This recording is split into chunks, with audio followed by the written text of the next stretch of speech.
Motivate करो। फिर बात सीधा सीधा मोटिवेट करूंगा, पढ़ोगे नहीं तो नौकरी नहीं लगेगी, खाने को रोटी भी नहीं होगा, घर वाले ताने देंगे, लड़कियां इज्जत नहीं देंगी, दोस्त भी छोड़ के चले जाएंगे, जिंदगी नरक से बदतर होगी, समाज में कोई इज्जत नहीं होगी, गजब बेइज्जती है, देश में भी इज्जत नहीं होगी, विदेश में भी इज्जत नहीं होगी, नरक में भी इज्जत नहीं होगी, स्वर्ग में भी इज्जत नहीं होगी।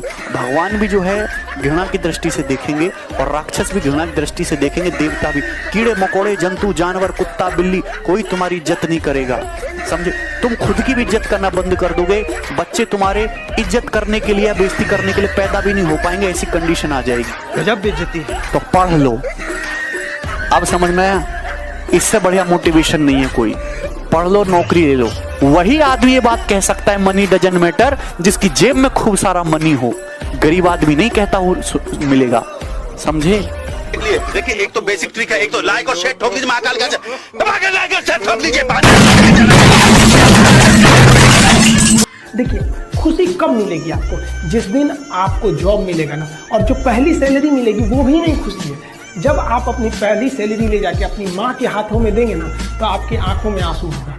आप याद करेंगे कि जिस माँ की उंगलियों को पकड़कर हमने चलना सीखा, आज उसको हमने अपनी पहली कमाई दिया है। और जब कमाने लगेंगे ना, तब समझ में आएगा कि लाखों रुपए की अहमियत कुछ नहीं है, वो 1 रुपए के आगे जब माँ स्कूल जाते वक्त दिया करती।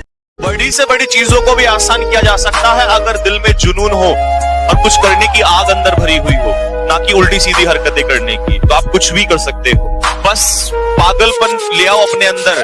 क्योंकि कोई भी सक्सेसफुल पर्सन तब सक्सेसफुल हुआ है जब उसके अंदर वो पागलपन रहा होगा। नॉर्मल मेहनत से तो दुनिया कर रही है, इस बात को ध्यान में सुन लो।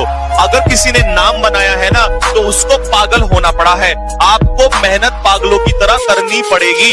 ये कान खोल के सुन लो मेरी बात को। मेरा एक स्टूडेंट है, अभी आईएएस है, कर्नाटक का।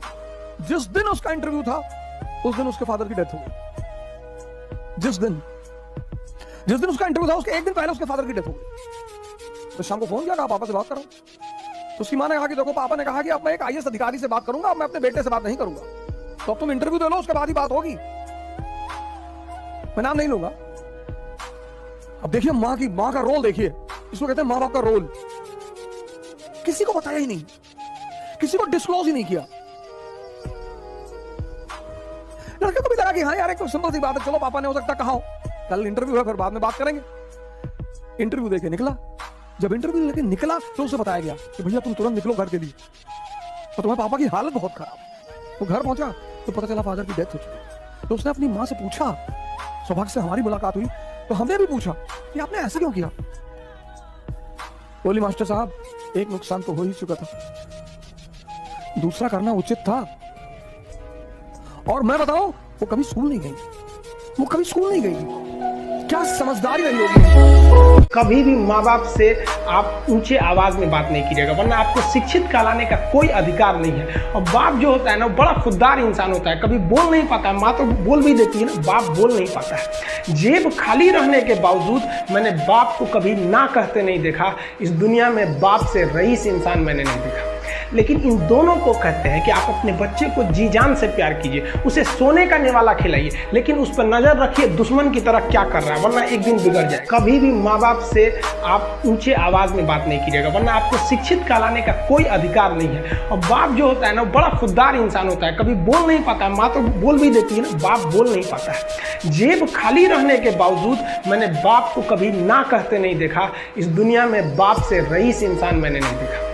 लेकिन इन दोनों को कहते हैं कि आप अपने बच्चे को जी जान से प्यार कीजिए, उसे सोने का निवाला खिलाइए, लेकिन उस पर नजर रखिए दुश्मन की तरह क्या कर रहा है, वरना एक दिन बिगड़ जाएगा।